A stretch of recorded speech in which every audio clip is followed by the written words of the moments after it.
ಅಂದ್ರೆ ಬರೀ ಹೆಸರಲ್ಲ, ಅದು ಭಯಾನಕ ಯೋಧರ ಪಡೆ. ಸದಾಕಾಲ ಸಕಲ ರೀತಿಯ ಯುದ್ಧಕ್ಕೂ ಸಿದ್ಧವಾಗಿರುವ ಸೇನೆ. ಆ ಯೋಧರಿಗೆ ಎಲ್ಲ ರೀತಿಯ ಯುದ್ಧ ಕಲೆಯೂ ಗೊತ್ತು. ಎಲ್ಲ ಕಲೆಯನ್ನು ಅವರು ಕರಗತ ಮಾಡಿಕೊಂಡಿದ್ದಾರೆ. ಕುಂಭಮೇಳದ ಸಂದರ್ಭದಲ್ಲಿ ಆ ಕಲೆಯ ಪ್ರದರ್ಶನವನ್ನು ಮಾಡ್ತಾರೆ.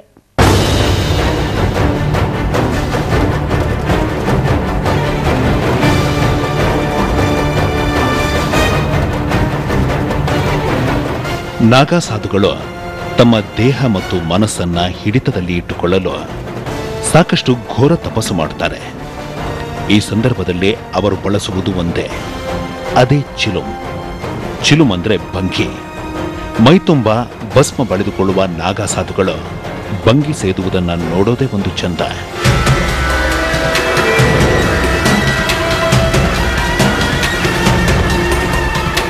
ಧರ್ಮವನ್ನ ಕಾಯಲೆಂದು ಆರಂಭವಾದ ಈ ಸೇನೆಯನ್ನ ಭೋಲೆನಾಥನ ಸೇನೆ ಅಂತಾನೂ ಕರೆಯಲಾಗುತ್ತೆ. ಈ ನಾಗಸೇನೆ ಆರಂಭದಲ್ಲಿ ಶಂಕರಾಚಾರ್ಯರು ರಚಿಸಿರುವ ದಶನಾಮ ಪಂಥದ ಆಶ್ರಮಗಳ ಅಡಿಯಲ್ಲಿ ಕಾರ್ಯನಿರ್ವಹಿಸುತ್ತಿತ್ತು. ಆದರೆ ಈ ಸನ್ಯಾಸಿಗಳ ಸೇನೆ ಆಶ್ರಮದಲ್ಲಿ ಬದುಕೋದು ಸುಲಭವಾಗಿರಲಿಲ್ಲ. ಹೀಗಾಗಿ ಅಖಾಡಗಳನ್ನ ಆರಂಭಿಸಿತ್ತು.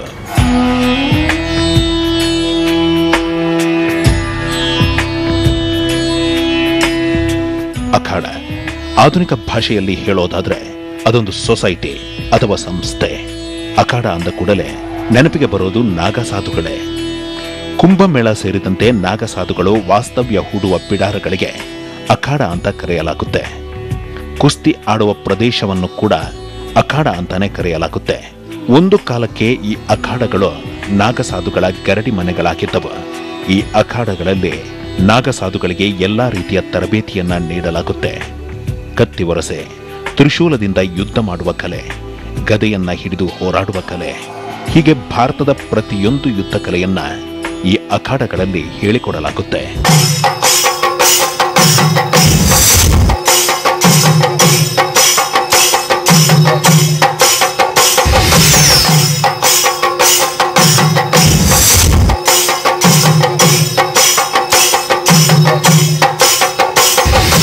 ಆಯುಧಗಳನ್ನ ಹಿಡಿದು ಹೋರಾಡುವುದಷ್ಟೇ ಅಲ್ಲ, ಕುಸ್ತಿಯಂತ, ಮಲ್ಲಯುದ್ಧ, ದೃಷ್ಟಿಯುದ್ಧ, ಬಿಲ್ಲು ವಿದ್ಯೆಯನ್ನು ಹೇಳಿಕೊಡಲಾಗುತ್ತೆ. ವಿಶೇಷವಾಗಿ ಶಬ್ದವೇದಿಯ ಕಲೆ ಅಂದ್ರೆ ಕಣ್ಣು ಮುಚ್ಚಿ ಕೇವಲ ಶಬ್ದವನ್ನ ಗ್ರಹಿಸಿ ಗುರಿಯಿಟ್ಟು ಬಾಣ ಬಿಡುವುದು. ಇಂಥ ನೂರಾರು ಕಲೆಗಳನ್ನ ನಾಗಾ ಸೈನಿಕರು ಕರಗತ ಮಾಡಿಕೊಂಡಿರುತ್ತಾರೆ. ಈ ಸಾಧು ಸಂತರ ಸೇನೆಯ ಮುಂದೆ ಯಾವ ಕರಾಟೆ, ಯಾವ ಕುಂಫು ಕಲೆಗಳು ಲೆಕ್ಕಕ್ಕೆ ಬರೋದಿಲ್ಲ. ಯಾವುದೇ ಅಸ್ತ್ರವಿಲ್ಲದೆ ಕೇವಲ ಕಣ್ಣಿನಿಂದ ಎಲ್ಲವನ್ನ ಗೆಲ್ಲಬಲ್ಲ ಶಕ್ತಿ ಈ ಸನ್ಯಾಸಿಗಳಿಗಿದೆ. ನಾಗಾ ಸೇನೆಯಲ್ಲಿದೆ ಭಯಾನಕ ಗೆರಿಲ್ಲಾ ಪಡೆ. ನಾಗಾ ಸೈನ್ಯಕ್ಕಿದೆ ವಿಶ್ವವನ್ನೇ ಗೆಲ್ಲಬಲ್ಲ ಶಕ್ತಿ. ಎಸ್, ನೋಡೋಕೆ ಸನ್ಯಾಸಿಗಳು, ಆದ್ರೆ ಇವರ ಅಂತರ್ಯದಲ್ಲೊಬ್ಬ ಸೈನಿಕ ಸದಾಕಾಲ ಜಾಗೃತನಾಗಿರುತ್ತಾನೆ. ಆತ ಧರ್ಮಕ್ಕಾಗಿ ಗುರಿ ಮುಟ್ಟಲು ಏನು ಬೇಕಾದರೂ ಮಾಡಬಲ್ಲ ಶಕ್ತಿ ಹೊಂದಿದ್ದಾನೆ. ಅಂತರತಂತ್ರಗಳ ಕಲೆಯನ್ನು ಕರಗತ ಮಾಡಿಕೊಂಡಿದ್ದಾನೆ. ಹೀಗಾಗಿ ವಿಶ್ವವನ್ನೇ ಗೆಲ್ಲುವ ಆತ್ಮವಿಶ್ವಾಸ ಈ ನಾಗಸೇನೆಗಿರುತ್ತೆ. ಈ ನಾಗಾ ಸೈನಿಕರಿಗೆ ಮಳೆ, ಗಾಳಿ, ಚಳಿ ಅನ್ನೋ ಭೇದ ಭಾವ ಇಲ್ಲ. ಒಮ್ಮೆ ನಿರ್ಧಾರ ಮಾಡಿದ್ರೆ ಯಾವುದೇ ಕಾರಣಕ್ಕೂ ಕೂಡ ಆ ನಿರ್ಧಾರದಿಂದ ಹಿಂದೆ ಸರಿಯೋದಿಲ್ಲ. ಇನ್ನು ಅಗತ್ಯ ಬಿದ್ದರೆ ದೇಶದ ಸೈನಿಕರಿಗೂ ಕೂಡ ನಾವು ಸಾಥ್ ನೀಡ್ತೀವಿ ಅಂತ ಹೇಳ್ತಾರೆ.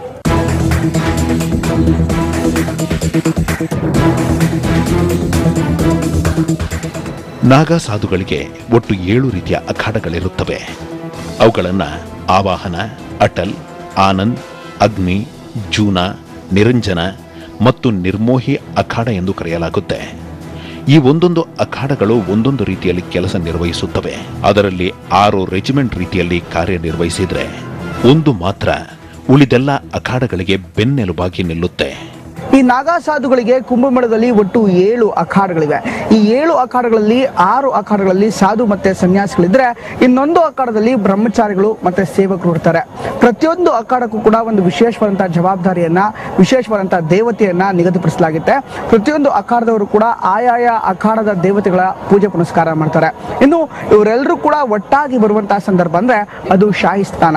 ಶಾಹಿಸ್ತಾನ ದಿನ ಎಲ್ಲ ಅಖಾಡದ ಸಾಧು ಸಂತರು, ಎಲ್ಲ ಅಖಾಡದ ನಾಗಾ ಸಾಧುಗಳು ಒಟ್ಟಾಗಿ ಸ್ನಾನಕ್ಕೆ ಹೋಗೋದೇ ಒಂದು ಮೆರವಣಿಗೆ ಅಂತಿರುತ್ತೆ. ನಾಗಾ ಸೇನೆಯಲ್ಲಿ ಯಾರೇ ತಪ್ಪು ಮಾಡಿದ್ರೂ ಅವರಿಗೆ ತಕ್ಕ ಶಿಕ್ಷೆ ಆಗೇ ಆಗುತ್ತೆ. ಅದಕ್ಕಾಗಿಯೇ ಇಲ್ಲೂ ಠಾಣಾಪತ್ತಿ, ಕೊತ್ವಾಲ್, ಮಂಡಲೇಶ್ವರ್, ಮಹಾಮಂಡಲೇಶ್ವರ್, ಧರ್ಮದುರಂದರ, ಮಹಾಧರ್ಮದುರಂದರ ಅನ್ನೋ ಶ್ರೇಣಿ ವ್ಯವಸ್ಥೆ ಇದೆ. ಈ ಎಲ್ಲರ ಕಾರ್ಯ ಧರ್ಮವನ್ನ ಕಾಯುವುದಲ್ಲದೆ ಬೇರೆ ಏನೂ ಅಲ್ಲ. ಭಸ್ಮ ಬಳಿದುಕೊಂಡಿರುವ ಈ ಸೇನೆ ಹೆಚ್ಚಾಗಿ ಬಳಸುವುದು ತ್ರಿಶೂಲವನ್ನೇ. ತ್ರಿಶೂಲ, ಖಡ್ಗ, ಈಟಿ, ಗದೆ ಮುಂತಾದ ಅಪ್ಪಟ ಭಾರತೀಯ ಶಸ್ತ್ರಾಸ್ತ್ರಗಳೇ ಇವರ ಆಯುಧಗಳು. ಇನ್ನು ಶಂಖ, ಕಹಳೆ, ಡಮರುಗ ಮತ್ತಿತರ ವಾದ್ಯಗಳನ್ನು ಕೂಡ ಇವರು ಬಳಸುತ್ತಾರೆ.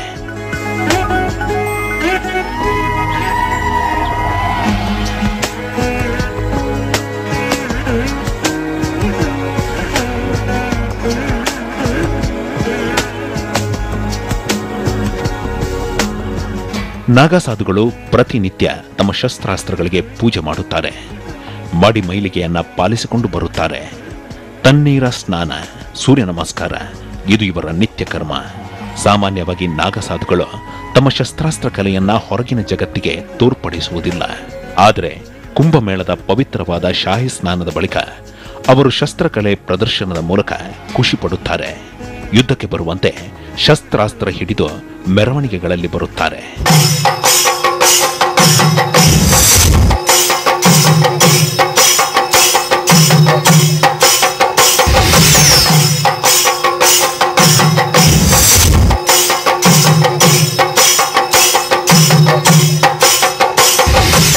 ನಾಗಾ ಸೈನಿಕರು ಹಿಂದೆ ಅನೇಕ ಹೋರಾಟಗಳಲ್ಲಿ ಪಾಲ್ಗೊಂಡಿದ್ದಾರೆ. ಸ್ವಾತಂತ್ರ್ಯ ಹೋರಾಟಕ್ಕೂ ಧುಮುಕಿದ್ದಾರೆ.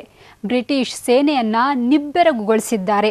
ಇಂಥ ನಾಗಾ ಸೇನೆಗೆ ಒಂದು ಬಾರಿ ವಿಷ ಹಾಕುವ ಮೂಲಕ ಸಾವಿರಾರು ಸೈನಿಕರನ್ನ ಕೊಲ್ಲಲಾಗಿತ್ತು. ಆ ಸ್ಟೋರಿ ನೋಡೋಕು ಮುನ್ನ ಒಂದು ಸ್ಮಾಲ್ ಬ್ರೇಕ್.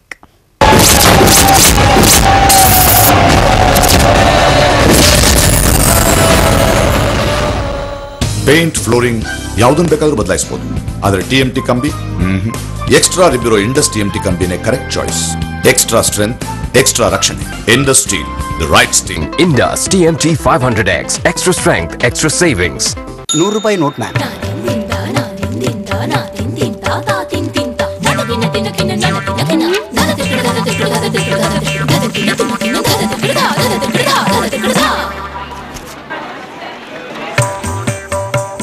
ಹಣ ಅಥವಾ ಲೈಫ್ ಇನ್ಶೂರೆನ್ಸ್ ಯಾವಾಗ್ಲೂ ಡಬಲ್ ಶೋರ್ ಆಗಿರೋದೇ ಒಳ್ಳೆಯದು. Thank you ma'am. ಹಾಗಾಗಿ ಪಂಜಾಬ್ ನ್ಯಾಷನಲ್ ಬ್ಯಾಂಕ್ ಮತ್ತು ಮೆಟ್ ಲೈಫ್ ಜೊತೆ ಸೇರಿ ರಚಿಸಿವೆ PNB ಮೆಟ್ ಲೈಫ್. ಆಗಿದೆ ತಾನೇ ಡಬಲ್ ಶೋರ್. ರೇಷ್ಮೆ ಅಂತ ಕೂದಲು.